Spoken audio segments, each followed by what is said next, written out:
Holocauste ou apocalypse. Arme à énergie dirigée. La solution. Holocauste. 1. Un sacrifice consumé par le feu. 2. Une destruction complète impliquant de nombreuses pertes en vie humaine, totalement par incendie.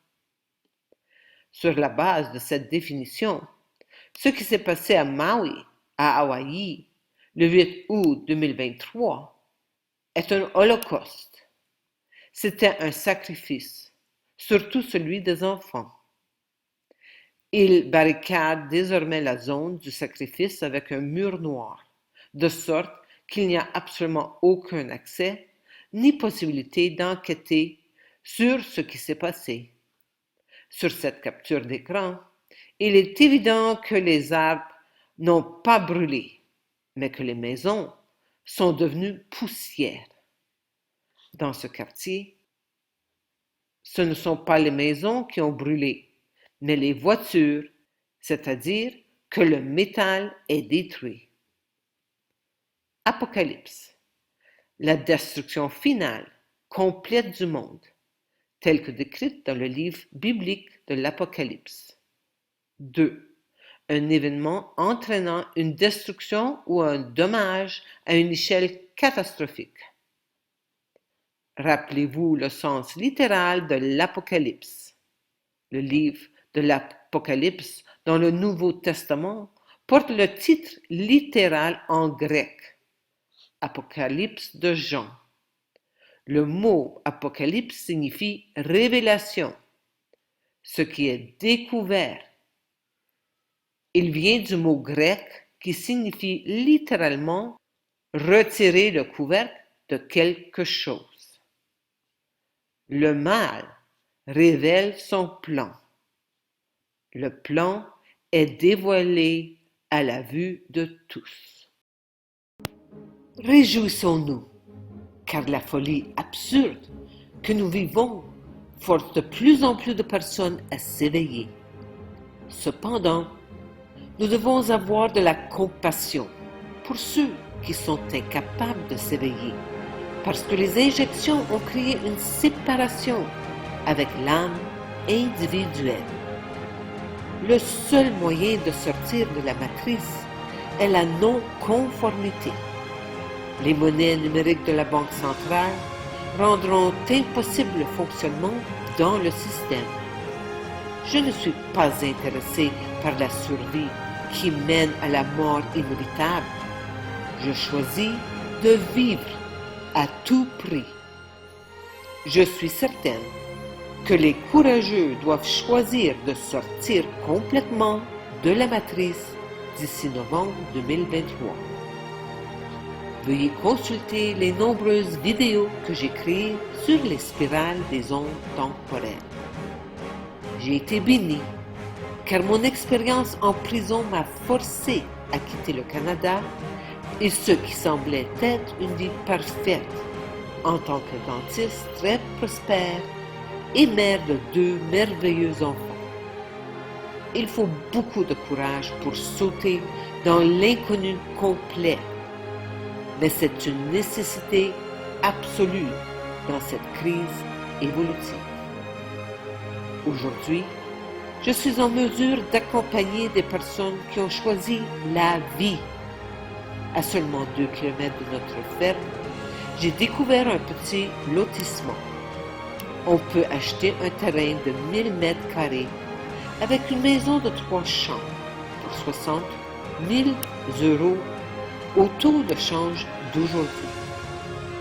Pendant que votre maison est en construction, vous pouvez commencer à développer l'agriculture de noix de Sacha Inchi, d'avocats, d'ananas, de yucca, de papaye, de bananes, d'agrumes et d'un potager. On peut élever des poulets et d'autres petits animaux. Un séjour de longue durée aux cascades à café Retiro coûte 300 € par mois. J'offre également des soins dentaires comprenant des reconstructions complexes de la bouche à un coût de 35% des prix européens et nord-américains. La planète carcérale mondiale est en train d'être démantelée et nous avons l'honneur d'en être témoins. Je conclus en vous encourageant à poursuivre votre évolution intérieure malgré le scénario mondial actuel, qui peut sembler inquiétant quand on oublie que le divin est derrière tout et que le monde supramental est à nos portes. Merci de partager mes vidéos. Amour infini.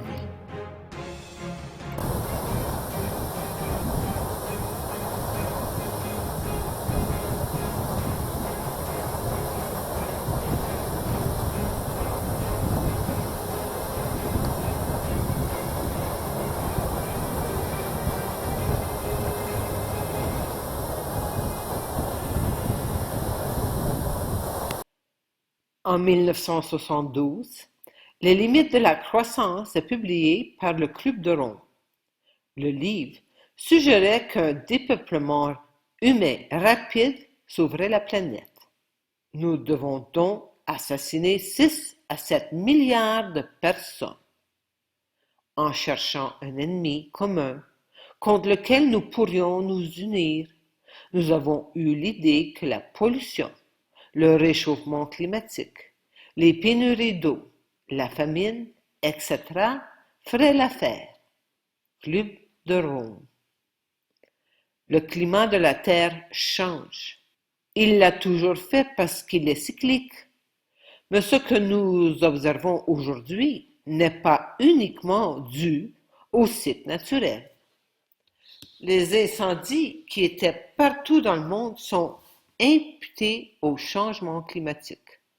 Les armes à énergie directe ou DEW sont capables de déclencher des incendies depuis le haut. Ils utilisent la technologie des micro-ondes pour brûler les maisons de l'intérieur.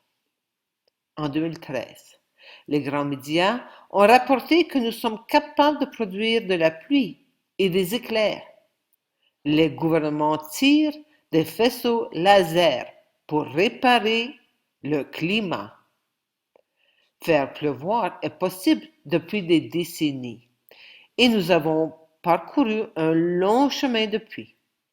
Grâce au programme de recherche aurorale active à haute fréquence, connu sous le nom de HAARP, les ouragans peuvent désormais être créés et leur direction peut être contrôlée avec des émetteurs radars météorologiques de nouvelle génération connus sous le nom de NEDRAD, radar météorologique de nouvelle génération.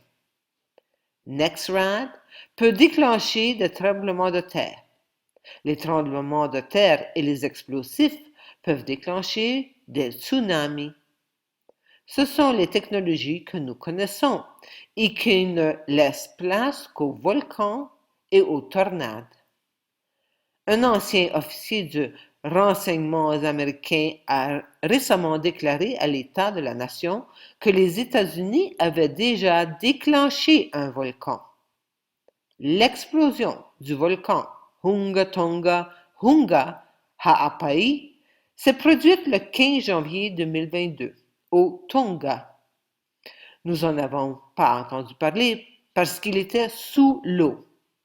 Lorsque le volcan Hunga Tonga Hunga Ha'apai est rentré en éruption le 15 janvier 2022, il a provoqué un tsunami à travers le monde et déclenché un bang sonique qui a fait 2 fois le tour du globe. L'éruption sous-marine dans l'océan Pacifique Sud a également provoqué un énorme panache de vapeur d'eau dans la stratosphère terrestre. J'ai mentionné cet événement dans ma vidéo « L'ère de l'ébullition mondiale est arrivée ». Nous vivons près de l'équateur. De janvier 2022, juste après l'éruption du Hunga Tonga, jusqu'en juillet 2023, nous avons connu des pluies incessantes. Cela a provoqué au minimum une réduction de 50% de la production de café pendant 2 saisons. De plus, les racines superficielles des bananiers et plantains ont été attaquées par un champignon qui a provoqué l'effondrement de tous les arbres, éliminant ainsi toute la production. Nous avons également perdu 1500 plantes de Sacha Inchi. C'est la plante à noix miraculeuse que nous avons essayé de cultiver. Nous avons replanté 1500 nouvelles plantes d'une variété Sacha Inchi plus résistante et avons pratiquement perdu toutes ces plantes également. Heureusement, j'ai finalement réalisé que comme les racines de ces plantes sont très superficielles, c'est-à-dire qu'elles ne poussent pas profondément comme la plupart des plantes, le champignon attaquait les racines à cause d'une trop grande humidité continue du sol. Ce phénomène météorologique extrême provoque d'énormes perturbations dans la production alimentaire dans le monde entier. D'ici 2024, il deviendra évident pour tous qu'il n'y a tout simplement pas assez de nourriture pour 8 milliards de personnes sur cette planète. Le changement climatique n'est pas seulement un canular, c'est un programme de dépeuplement. Ce sont des faits, et non la peur pour nous. Un seul regard sincère sur la situation mondiale actuelle suffit à me convaincre qu'elle a atteint le point de non-retour. Le gouvernement est corrompu. Le système monétaire ne sert que les riches. Les valeurs et la morale s'effritent. La guerre, le meurtre et le viol hantent notre quotidien. Tous les fondements de la société s'écroulent, à commencer par la famille, qui éclate de partout. Le temps qui s'accélère charrie dans son courant des événements mondiaux de plus en plus contraignants. Nous vivons le grand étouffement planétaire, la souffrance sans bornes et le désespoir le plus profond, anticipant déjà avec résignation la fin de l'espèce humaine. L'humanité est dans un monumental cul-de-sac. Partout, on parle de crise financière, politique, sanitaire, sociétale, économique, morale, climatique. Or, ce n'est rien de cela. C'est d'une crise évolutive dont il s'agit. Plutôt que de lutter pour la freiner, tenter de revenir en arrière, s'accrocher à ses acquis ou attendre le sauveur promis, pourquoi ne pas faire le contraire? Cessons de répéter de vieux modes de fonctionnement inefficaces et souffrants. Osons voir les événements avec des yeux différents et un regard panoramique. Le moment est venu de rêver très fort à la prochaine étape, la nouvelle espèce diésique, et de modifier en conséquence notre façon d'être et d'agir. Notre destin nous appartient. À nous de découvrir la vie sans mort et de créer le paradis sur terre. Amour infini.